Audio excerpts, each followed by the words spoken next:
The evening descended quietly, casting a warm amber hue across the living room as I nestled into the couch with a novel balanced on my lap. The soft hum of the fridge mingled with the lavender-scented air, and the silence wrapped around me like a gentle embrace.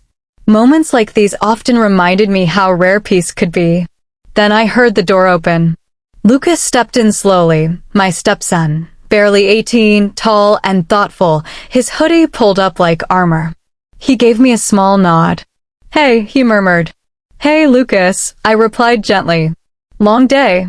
He shrugged, avoiding eye contact as he lowered himself into the armchair. Something was different tonight. The confident, talkative boy I knew was silent. Faded. As if the world had pressed down on him a little too hard. "I'm here if you want to talk," I offered softly, placing my book aside. For a while, we just sat in the stillness, the ticking clock punctuating the silence.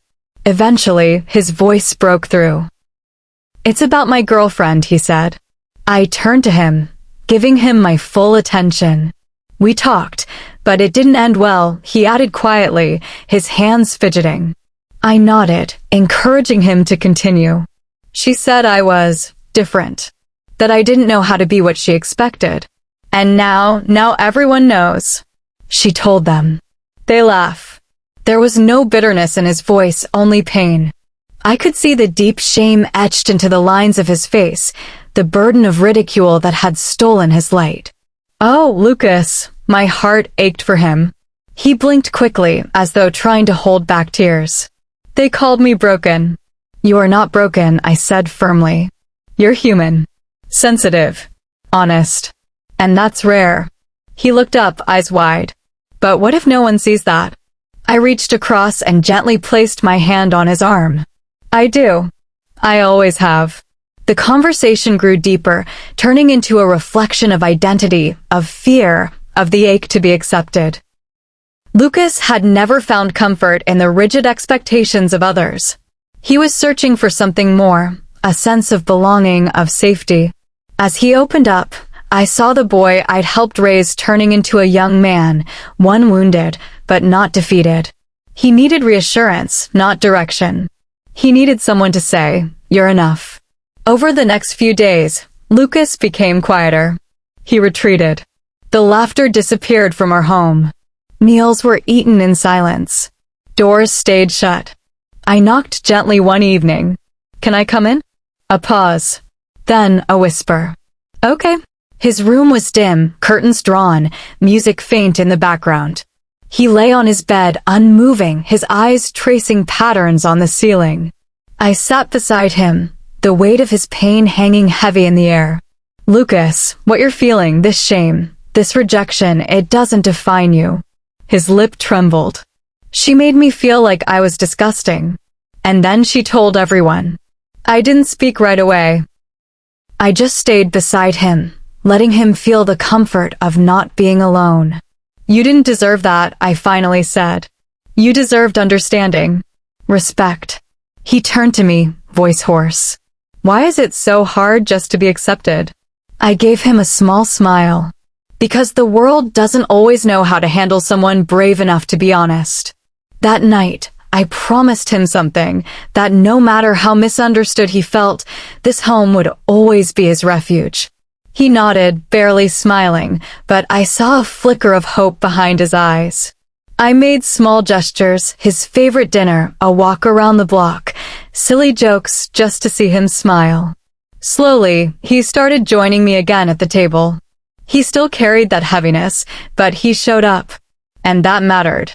One evening, I invited him to watch a film, something uplifting, centered on characters who didn't fit in, but who found strength in their uniqueness. As the credits rolled, I saw Lucas's shoulders relax. "There's someone like me out there," he whispered. "There's millions like you," I replied, smiling. "And every one of them has a place in this world." The next morning, we sat at the kitchen table, warm mugs in hand. The sun painted golden streaks across the floor. Lucas stirred his coffee and said, "I think I'm ready to stop hiding." I looked up, touched by his courage. "You don't have to do this alone." "I know, because I have you." In that moment, I realized what we'd built, a bond rooted in trust, in truth, in quiet resilience. We weren't just navigating his pain, we were healing through connection. There was no clear label for what we were to each other. Family, yes. But more than that, we were co-authors of a journey through pain and into peace. Lucas had been humiliated, but he was not destroyed. He had been mocked, but he wasn't broken. He was growing. And I would be there every step of the way to remind him that healing isn't linear and strength isn't loud. As he left for class that day, he turned back at the door. "Anna," he said, "thank you for believing in me." Always, I wanted to reply. Instead, I just smiled. Because he knew. As the morning sun spilled across the kitchen floor, I realized something profound. Healing doesn't always arrive with grand gestures or loud declarations. Sometimes it enters softly, through a shared moment, a kind word, a quiet presence that says, "You are not alone." Lucas came to me carrying the weight of shame and rejection, but what he needed most wasn't fixing, it was understanding. And sometimes, understanding is the greatest act of love. Our bond may have started from brokenness, but it grew into something unspoken, something steady, the kind of connection that doesn't need to be defined to be felt. So, if you've ever been misunderstood, if you've ever been made to feel less than you are, let this be a reminder. Your story doesn't end with someone else's cruelty. It begins when you choose to rise. Thank you for watching. If this story moved you, leave a comment below, even if it's just a heart, to show Lucas and anyone else feeling lost that they are not invisible. Don't forget to like, subscribe, and hit the bell, because the next story might just be the one you need to hear. Until next time, stay kind, stay strong, and remember, some of the most powerful journeys begin in silence.